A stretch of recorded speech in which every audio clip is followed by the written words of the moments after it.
এনএসসির সামগ্রী নিয়ে আসলে ক্রীড়া সংস্থা বা প্লেয়াররা স্যাটিসফাইড থাকে না কখনো। বিসিবি পূর্বতন প্ল্যান অনুযায়ী ৮টা বিভাগের ডিপো হবে এবং কিছু হাব তৈরি করা হবে। জানুয়ারি মাস থেকে আমরা একটা ইয়ার ক্যালেন্ডার পাবো যে বাংলাদেশের খেলাধুলা কীভাবে চলবে, কোন ক্যালেন্ডারে চলবে। ইনফ্যাক্ট প্রত্যেক জেলায় বিসিবির মাধ্যমে আমরা বল সহ ক্রিকেট সামগ্রী আমরা দিয়েছি, যেগুলো কোয়ালিটিফুল, যেটা ম্যাচ ব্যাট খেলা যায়, ভালো বল যেগুলো ম্যাচের খেলা হয়।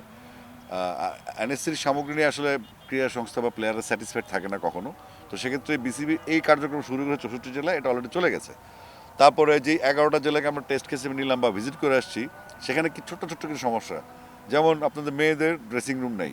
পঞ্চগড় এলাকায় বা রংপুর এলাকায় মেয়েদের খুব ভালো ইনভলভমেন্ট আছে এবং পাহাড়ি এলাকায় মেয়েদের খেলাধুলো খুব ভালো ইনভলভমেন্ট আছে, কিন্তু তাদেরকে ড্রেসিং রুম শেয়ার করতে হয় ছেলেদের সাথে। এখন ছেলেরা কখন বেরোবে, মেয়েরা দাঁড়া থাকবে, এজন্য আমরা বলেছি মেয়েদের জন্য ড্রেসিং রুম আলাদা করতে। তারপর সেখানে সাইড স্ক্রিনের একটা সমস্যা থাকে, আশেপাশে রোপ নাই, পানির সমস্যা, গ্রাস কাটারের সমস্যা। তো এই সমস্ত সমস্যাগুলি করতে গেলে দেখা যাচ্ছে প্রতি জেলায় যদি আপনি গ্রাস কাটার দেন, রোলার দেন, এটা আসলে এক পর্যায়ে জিনিসগুলো নষ্ট হয়ে যাবে, পরিচর্যা থাকবে না। তো সেক্ষেত্রে বাফুফের পূর্বতন আমাদের বিসিবি পূর্বতন প্ল্যান অনুযায়ী ৮টা বিভাগের ডিপো হবে এবং কিছু হাব তৈরি করা হবে, যেমন মানে কক্সবাজার, কুমিল্লা, কিংবা আপনার গাজীপুর, মানে যেখান থেকে ডিস্ট্রিক্টগুলো আশেপাশে থাকে, এই যন্ত্রপাতিগুলো যাবে, আবার যন্ত্রপাতি ফেরত আসবে ডিপোতে, যেন রক্ষণাবেক্ষণ হয়। তো বিসিবি এমনভাবে ইনভেস্টমেন্টটা করছে যেখানে নতুন 2-1টা স্পন্সর আসছে যারা এই সমস্ত জিনিস পৃষ্ঠপোষক করতে চায়। তো আমরা বিসিবির ফান্ডে যথাসম্ভব কম হাত দিচ্ছি।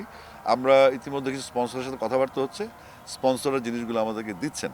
তো আমরা যথাসাধ্য চেষ্টা করছি আমাদের বাইরে থেকে যেই আমাদের ইনভেস্টমেন্টটা আসবে বা তাদের আগ্রহটা থাকবে, সেটাকে ক্রিকেটে কাজে লাগানো। এবং এই 11টা জেলায় যে লিস্টগুলো আসে সেগুলো যথেষ্ট বড় লিস্ট।